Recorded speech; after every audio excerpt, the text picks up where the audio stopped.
dastuurka kumeel gaarka ee Soomaaliya ayaa ogolaanaya in madaxda dalka ay haysan karaan jinsiyada kale oo aan Soomaali ahayn. Haddaba maxaa sababay in xilligan uu madaxweynaha Soomaaliya iska celiyo dhalashadiisii Mareykanka ee uu haystay? Waa kan agaasimaha madaxtooyada Soomaaliya Cabdinuur Maxamed Axmed oo arrintaasi ka hadlaya. marka waa go'aan shakhsi ah oo madaxweynuhu qaatay markaan ku leeyahay go'aan shakhsi oo qaatayna waa run maxamed cabdullaahi farmaajo baasaboorka celinaya oo madaxweynihii qaranka ah laakiin waa inaan u aragnaa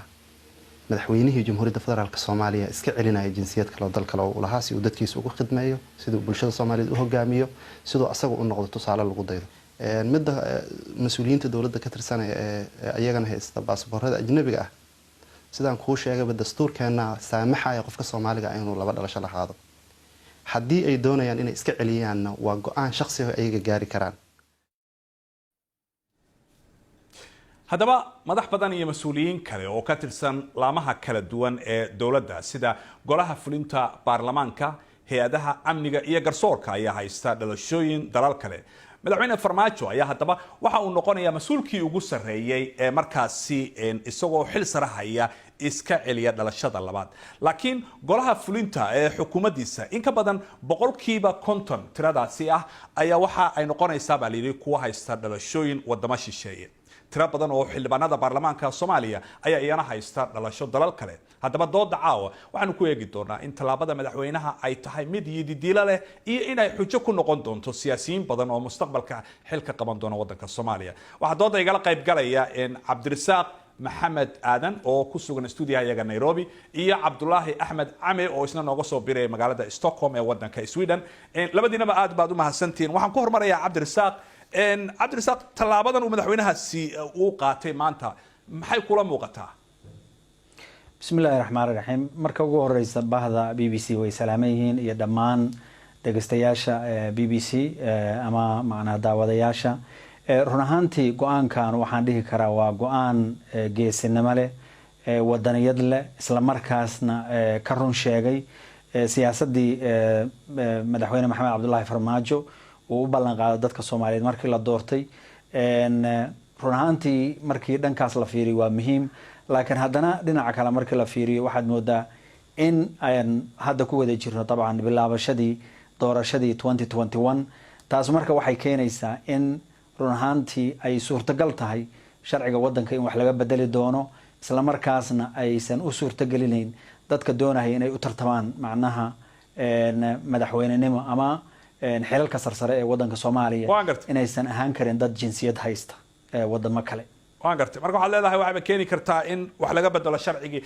aan soo galiyo Cabdullaahi Axmed Came oo Stockholm ku sugan. Cabdullaahi adigu ma qabtaa taas oo kale? inta dambe Cabdirasaaq ku raacsanahay oo ah in waqtigay ku soo aadaysa in la isweydiiyo madaxweynaha go'aanka si guud waa in waa go'aan soo dhaweyn mudan in madaxweynaha dawladda Soomaaliya uu baasaboorka Mareykanka ka tago laakiin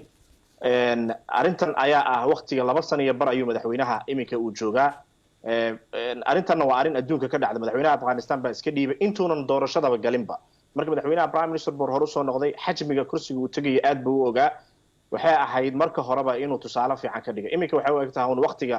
ayaa u eg madaxweynaha pressure badan oo iminka soo fuulay inuu dadkii base-ka waa siyaasadiisa ee ku dhisnayd shacbiyadda iyo populismka inuu madaxweynaha dib u quudinayo inuu doorashadii iminka ay tahay waqtigii uu dib ugu baaqi lahaa dadkaas. yani marka waxaad leedahay pressure muxuu yahay pressure ka leedahay pressure ba iminka soo fuulay madaxweynaha 2 sano bar ayaa iminka dhaaftay oo de siyaasadii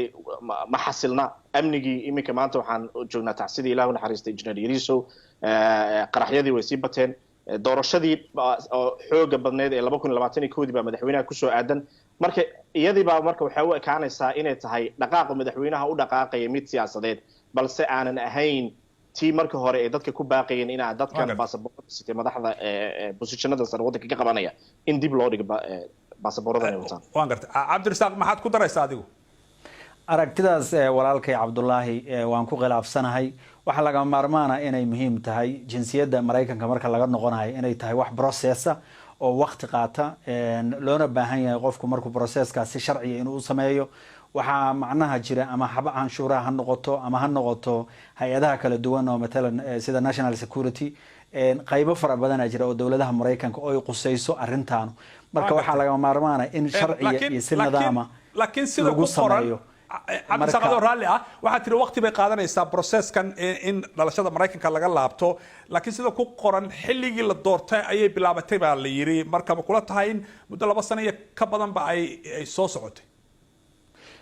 run ahaantii taa waxa weeye kolleyto waa su-aal muhiima la isweydiin karo laakiin waxaan aad iyo aad u hubaa inay laga maarmaan tahay inaan aadno haddii dadka soomaaliyeed ay doonahayeen in madaxweyne maxamed cabdullaahi farmaajo uu ka tanaasulo jinsiyadda maraykanka arrinkaas way dhacday hadda waxaa laga maarmaan oo la iska wareysanayo waxa weeye wadanka sidee wax loogu qaban karaa ama macnaha ha noqoto arrimaha amniga ha noqoto ama arrimaha dhaqaalaha ha noqoto waa suurtagal inay waqtiga dheer ay qaadatay laakiin muhiimaddu waxay tahay hadda natiijada maanta noo muuqato waxaan u jeednaa in madaxweyne maxamed cabdullaahi farmaajo uu ka tanaasulay isla markaasna ay tahay wax taariikhda soomaaliya ku cusub laakiin waxaa laga maarmaan iyada laftigooda in la fiiriyo dad badan oo mas-uuliyiin ayaa jira oo dowladda ku jira isla markaasna jinsiyado kala haysta waxaa laga maarmaanka waxa weeye maadaama madaxweyne maxamed cabdullaahi farmaajo uu ka tanaasulay jinsiyaddii taa macnaheedu waxa weeye inay tilmaamayso aragti siyaasadeed oo ku salaysan aragtidaasoo dadka iyo soomaaliyeed iyo shacabkuna ay aada u raadinahayeen oo muhiima taasoo ah inay dadku cabdullaahi waxa aragti siyaasadeed buu madaxweynuhu arrinta ku qotomiyey uu leeyahay cabdirasaaq wixii waqtigooda markay dhaafaan ayaa su-aalo ka imanayaan su-aasha ka imanaysa waxaa weeyaan madaxweynaha bishan September ee fooda nagu soo haysa waa inuu tagaa waa in madaxweyne Soomaaliyeed mise prime minister qof mas'uul Soomaaliyeed waa inuu New York tagaa oo shirki jamciyadda qormaha ka dhaxaysa ka qayb gala madaxweynaha weli muunan tagin Mareykanka sidoo madaxweynuhu noqday waa 2 sano iyo bar sida madaxdii hore ka warhaynay madaxweyne Xasan Sheekh 4 bilood gudaheedu Mareykanka ku tagay State Department iyo aqalka cadba laakiin madaxweynaha ayaa imika waxay u muuqataa in arrintan campaign ay tahay siyaasaddiina ay ka gashay inuu madaxweynihii uu ka soo muuqdo Mareykanka uu tago waxa kale oo ogsoonahay in dad Soomaaliyeed oo joogay Mareykanka oo ka soo jeeda Southwest ay dacwad ka fureen magaalada New York oo ahayd anagu taas ma xaqiijin karno inaad ku qasbi lahayd in baasaboorka hadduu sito Mareykanka in dacwad lagu soo halkan ka dhaxgalo amay waxaan rabaa inaan ku weydiiyo arrintan baasaboorka markaad eegto dadka qaarkii waxay leeyihiin safaradii ama hawshii muhiimka ahayd ay soo qaban lahaayeen xubnaha golaha wasiirada amaba ay sheegeen xildhibaanada ayay fududaynaysaa marmarka qaarkood baasaboorka ajnabiga waxa laga yaabaa inuu mas-uulku meelo badan isku mari karo taas technicalitygaas markii laga hadlayo way noqon kartaa saas laakiin arrinta maanta waxa taagan waxa weeyaan